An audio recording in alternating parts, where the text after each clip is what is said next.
Norma McCorvey is a human mother. Let's accept this as a given. We're going to go back in time. We're on the cusp of Roe v. Wade, and poor Norma has just been impregnated, allegedly by a rapist. So premise 1. Norma McCorvey is a human mother, or pregnant human. It doesn't really matter how you phrase it, as long as you express the central idea that she is a human of some sort. And of course we know that regardless of the time period, all humans have 46 chromosomes, because that is a scientific fact. So premise 2. All humans have 46 chromosomes. From these two together, we can infer the conclusion that Norma McCorvey has 46 chromosomes. It's a basic syllogism using good deductive logic. Does it pass the 3 checkpoints with which we test the validity of rational arguments? Yes, it passes the first checkpoint because we all have a common understanding of the crucial terms. It passes the second checkpoint because we know that both of the premises are true. It is given that Norma McCorvey is a mother, and of course historically we know in the time period that we are assuming to be in, she was a mother, a human, and therefore the second premise is also true. Does the conclusion necessarily follow the premises?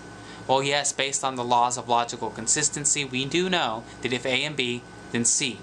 This is a fact, and I'm not going to get into too great a depth trying to explain the laws of logical consistency, but what I will do is include a video in which somebody with a little more authority explains what logical consistency is here on YouTube in the information bar.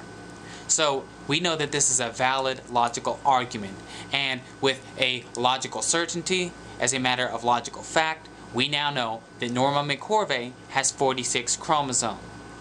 The problem here is that the backbone of the pro-choice argument is that a woman has a right to do what she wants with her own body.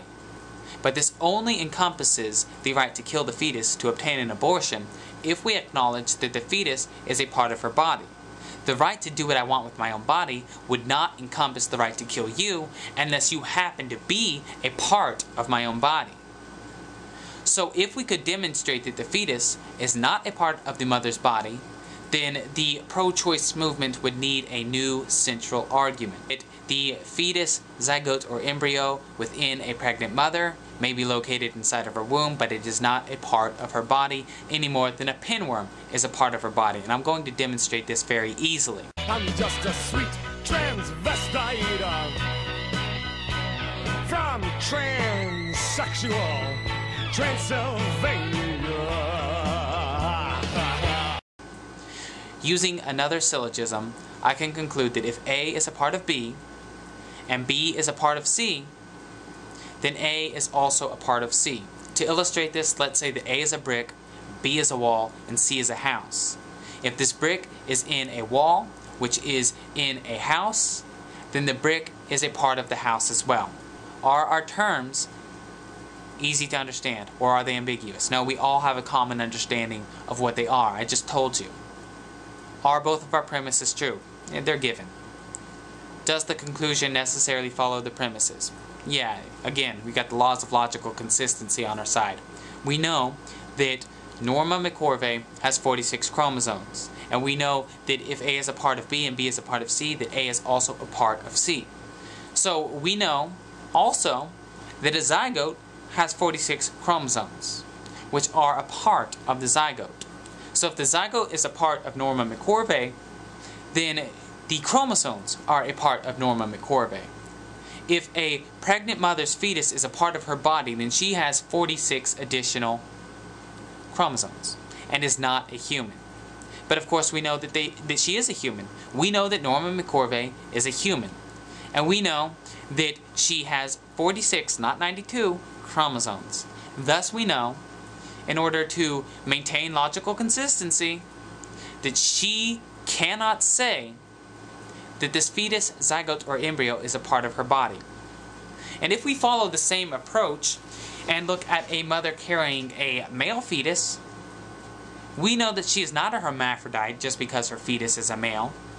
And thus we know once again that the fetus cannot be a part of her body because the phallic organ is a part of the fetus. Thus, if the fetus were a part of the mother, she would in fact have a phallic organ as well as her female reproductive parts. Clearly, we can't say that mothers have penises, we can't say that they are hermaphrodites, and we cannot say that they have 92 chromosomes. Thus, we know that the fetus, zygote, or embryo is not a part of the mother's body, although it is located within the mother's body, and thus the right to do what you want with your own body does not encompass killing the fetus any more than it encompasses killing somebody else, and thus the pro-choice movement needs another argument. Thank you.